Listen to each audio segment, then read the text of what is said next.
architecture from Latin America. I'm Ellie. And I'm Sloan. Today we're taking a deep dive into the rainforests of northern Guatemala to explore the great ancient Mayan civilization that is Tikal.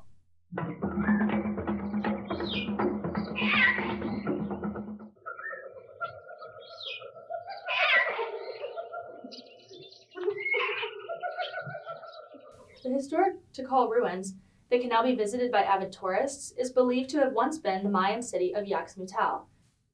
Experts suspect that it served as the capital of one of the most powerful kingdoms of the ancient empire. The empire thrived for thousands of years, with a peak of as many as 90,000 inhabitants around 700 AD. Ceramics gathered from the site date the city's origin to as early as 800 BC. Yet over the next several centuries, Tikal exerted its commanding force over neighboring cities to build upon its vast empire. With a vast population and empire comes a great deal of significant structures. The remnants of these structures have been the center of exploration, providing us with an understanding of what life was like in this grand city hundreds of centuries ago. Among the most important are the Great Plaza and the Central Acropolis. All right, why don't we talk a little bit more about those? Sloan, do you want to take it away? Sure. Why don't we start with the heart and center of Tikal, the Great Plaza.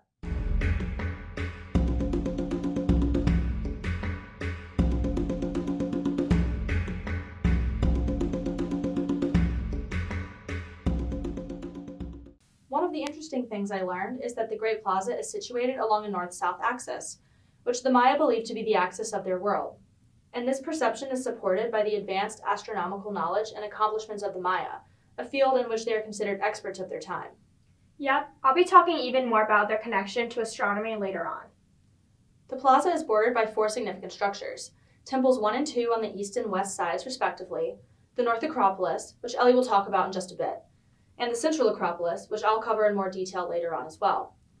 The locations of these four important buildings and the resulting spatial arrangement of the plaza is very concentrated, and surprisingly, with an area of just 1.5 acres, it was quite small for the number of people living in Tikal at its peak, which, as I mentioned, was around 90,000 people. And because of this, historians believe that the Great Plaza and its peripheral structures must have been erected long before the population boom.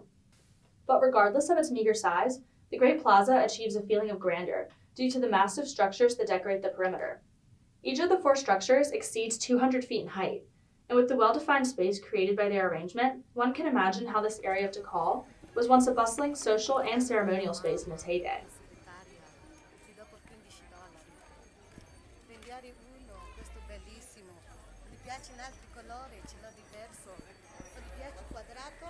Based on the apparent functions of the peripheral structures around the Great Plaza, it's likely that the center served as a space predominantly for the social elite. It's true. Its purpose was largely religious and ceremonial, with the North Acropolis serving as a burial place for kings, and temples 1 and 2 honoring or representing deceased royals. But I'll be getting more into that later on. Various events took place in the plaza, including markets, religious sacrifices, and meetings between those in power. But with limited space, and as the Mayan population in Tikal began to burst at the seams, the spirit of the city center was eventually forced out of the confines of the Great Plaza to the surrounding areas, where the Maya erected additional ceremonial plazas and a traditional Mayan ball court. Truly brutal tradition of the Mayans. We won't be getting into the details of their ancient sporting events, but it would be worth looking up if you're into competition and gore.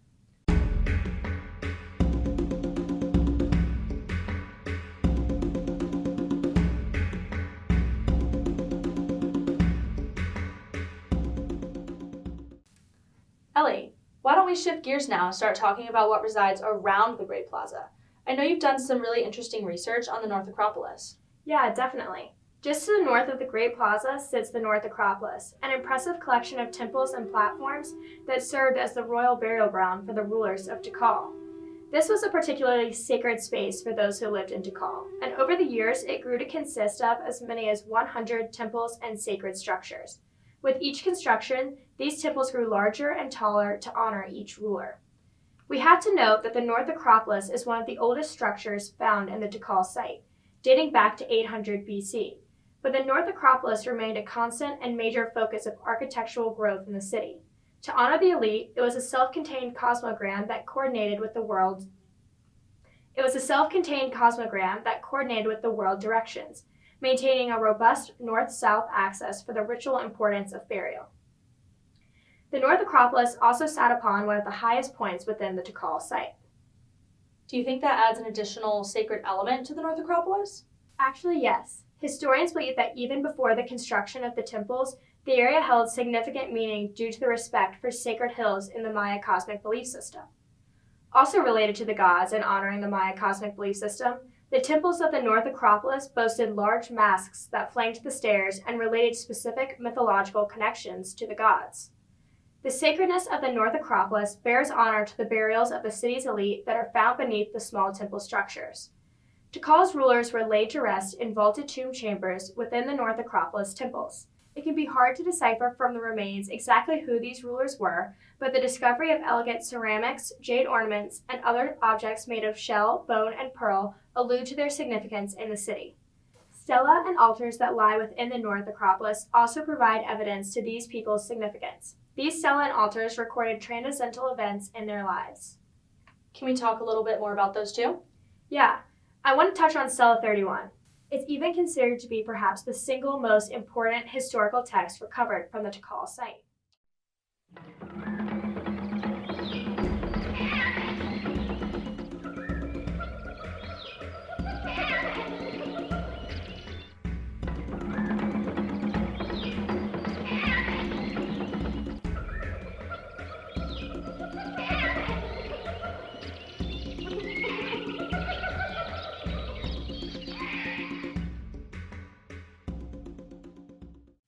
Let's get into it. Okay, here we go. Sawaj Khan Kawil, whose name I definitely just butchered, was the 11th ruler in succession in Tikal and dedicated Stela 31, an accession monument, in 445 AD. He's also referred to as Stormy Sky, so let's just call him that from now on.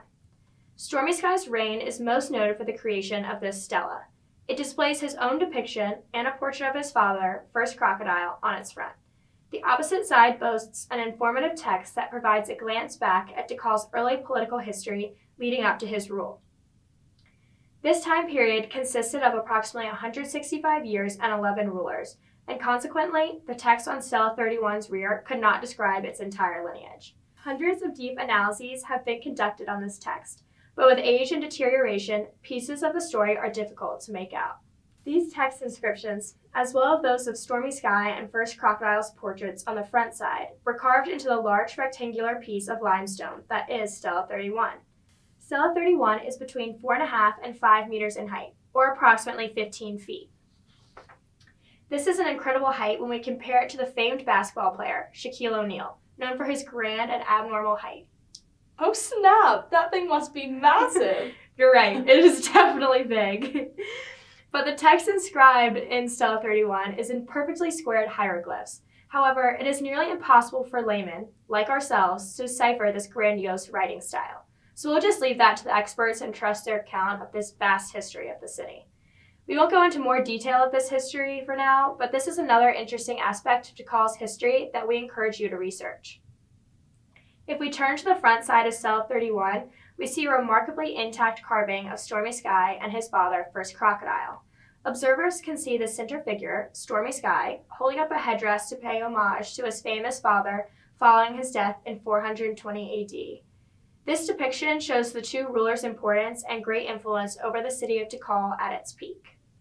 Wow, okay. I definitely see now why people say Stela 31 is one of the most important historical monuments in text from Tikal. It really is an integral part of Tikal's significant history. But Sloan, I know you also researched a pretty unique and important aspect of the Tikal site. I did. The Central Acropolis is another one of the 4 significant structures around the Great Plaza. The Acropolis is actually situated directly across from the North Acropolis, but it could not be more different in style and configuration. In contrast to the North Acropolis and Temples 1 and 2, it's thought that the Central Acropolis was actually a place of residence for the elite, rather than a space for ceremonies and burials. Part of this understanding comes from research done on the relationship between form and function of numerous ancient Mayan sites. So how does the architecture at the Central Acropolis set its function and purpose apart from the other major structures of Tikal? Well, first of all, the structure is quite expansive. Its northern face alone stretches 700 feet, the length of more than 2 football fields. This is the portion of the Acropolis that you would be able to see if you were standing in the Great Plaza. Just this one wall is a serious accomplishment for the time period due to its size, not to mention the precision and geometry involved with its construction. Maya were seriously skilled in architecture. The lines of all the stone formations are straight, smooth, and consistent, characteristics that modern engineers strive to achieve with the help of education and technology, things that the Mayans obviously didn't have, indicating an impressive level of knowledge in metrics and geometry. What about the rest of the Central Acropolis? How big is it?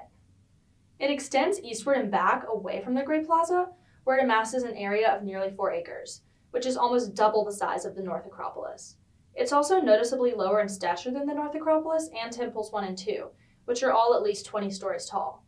So you can imagine how different the Central Acropolis looks compared to the other structures around the Great Plaza.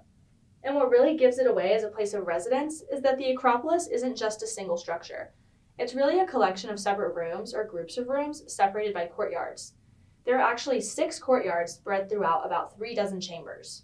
I'm imagining an ancient stone version of a modern-day neighborhood. Yeah, that's sort of the consensus between archaeologists and historians. And another really important detail of the chambers within the Acropolis is that their designs don't indicate a degree of planning as extensive as the planning that must have occurred for the rooms within structures used for ceremonial purposes. The rooms in the North Acropolis and Temples 1 and 2 are more consistently sized and laid out, which is likely because these spaces were sacred, so design mattered a lot more than the rooms in which the Maya just lived and slept. The Central Acropolis was reserved mostly for the elite though, right? Since it was located next to the ceremonial temples and the Great Plaza? Yes, that's what historians think was the case. Well, it sure does seem like there's still a lot left up to interpretation. But Tikal is definitely considered a site of mystery. To this day, no one really knows what happened to the settlement. Everyone just seemed to disappear right around 900 AD.